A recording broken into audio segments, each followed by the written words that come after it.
आज हम आपको ये बताएंगे पॉजिटिव एंड नॉर्मेटिव इकोनॉमिक्स क्या होता है, इसको हम समझाते हैं। तो क्लास शुरू किया जाए।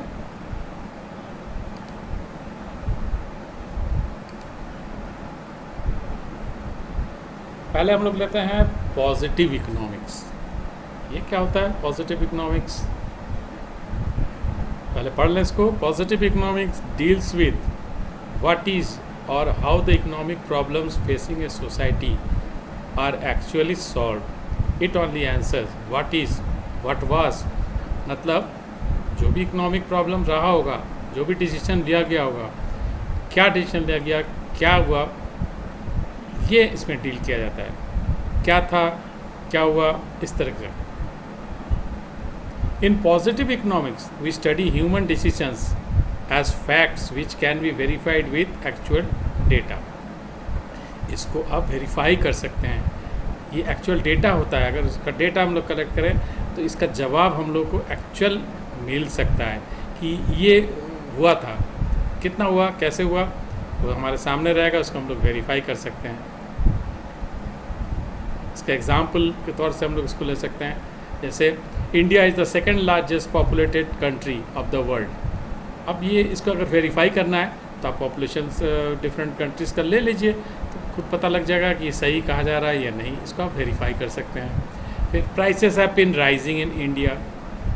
अब ये बात है, इसको आप वेरीफाई कर सकते हैं। आप पिछला प्राइसेस को ले सकते हैं और दिखा सकते हैं कि बढ़ गया, तो इसको, इन फैक्ट्स को आप चेक कर सकते हैं, वेरीफाई कर सकते हैं।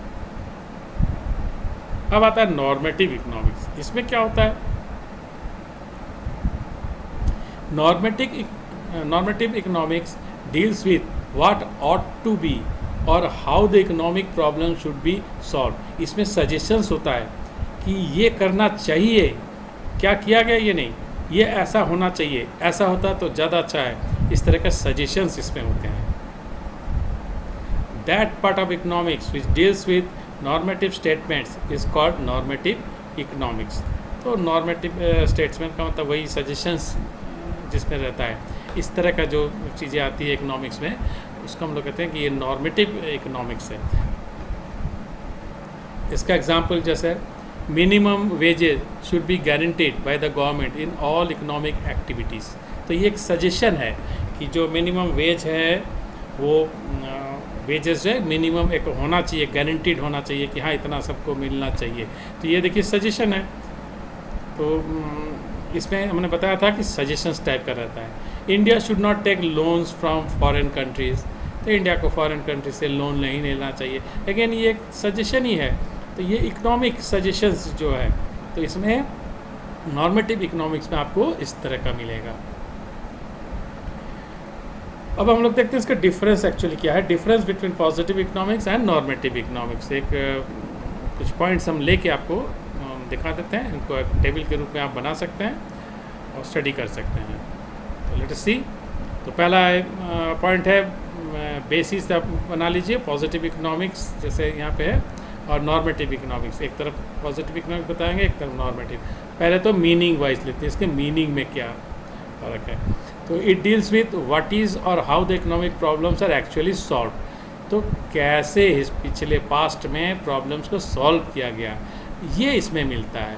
और इसमें क्या मिलता है? It deals with what ought to be और how the economic problem should be solve. कैसे होना चाहिए, ये सजेशंस इसमें होता है। तो ये मीनिंग में दोनों में फ़र्क आ गया। आगे और देखें क्या है। Verification, it can be verified with actual data. तो इसको आप चेक कर सकते हैं, एक्चुअल डेटा आपके सामने रहेगा, तो जो बात कही जा रही है उसको आप वेरीफाई कर सकते हैं। लेकिन इसमें आप वेरीफाई कुछ करने का कुछ नहीं है, तो सजेशन है। It cannot be verified with actual data. तो कोई ऐसी डेटा तो है नहीं, ये होना चाहिए था, ये करना चाहिए, क्या है, इसका कोई डेटा तो है नहीं, तो उसका वेरीफाई नहीं कर सकते हैं। ये खाली सजेशन है। फिर है पर्पस वाइज। अगर हम लोग देखें पर्पस, तो it aims to make real description of an economic activity. मतलब जो हो चुका है उसका रियल ये डिस्क्रिप्शन है कि ऐसा हुआ है, ये इसमें बताता है पॉजिटिव में। नॉर्मेटिव में क्या बताता है? It aims to determine the ideals. इसमें आइडियल सिचुएशन क्या हो, क्या होना चाहिए, ये सजेशन इसमें रहता है। बार बार यही कहेंगे कि इसमें सजेशंस होता है। फिर सजेस्टिव, तो it is based upon facts and दस नॉट सजेस्टिव। तो इसमें क्या है, जो हो चुका है उसी का बयान हो रहा है कि ऐसा हुआ था, तो इसमें कोई सजेशन के कोई गुंजाइश नहीं रहता है, तो हिस्ट्री है कि ऐसा हुआ है। और इसमें क्या, it is based upon individual opinion and therefore it is suggestive in nature. ये प्योरली सजेस्टिव है, पहले भी कह चुके हैं, फिर इसमें ये कह रहे हैं कि इसमें तो सजेशन ही रहता है। फिर है value judgements, it does not give any value judgement, that is it is neutral between ends. तो इसमें कोई ऐसी आदर्श की बात नहीं होती है, जो हो गया सो हो गया, आपको उसको बताना है कि ऐसा हुआ है। और इट गिव्स वैल्यू जजमेंट्स, तो इसमें वैल्यूज़ का भी ध्यान रखा जाता है कि ऐसा होना चाहिए, ये बात उसमें रहती है। फिर एग्जाम्पल्स पे हम पहले भी दे चुके हैं, वही एग्जाम्पल यहाँ भी है। Prices in Indian economy are constantly rising, इसका वेरीफाई कर सकते हैं। There are inequalities of income in our economy, तो आप डिफरेंट सेगमेंट्स की इनकम दे के आप दिखा सकते हैं कि फ़र्क है इनकम में, सबका बराबर नहीं है। उस तरह से नॉर्मेटिव अगर क्या, India should take steps to control rising prices, तो ये सजेशन है कि प्राइस कंट्रोल होनी चाहिए।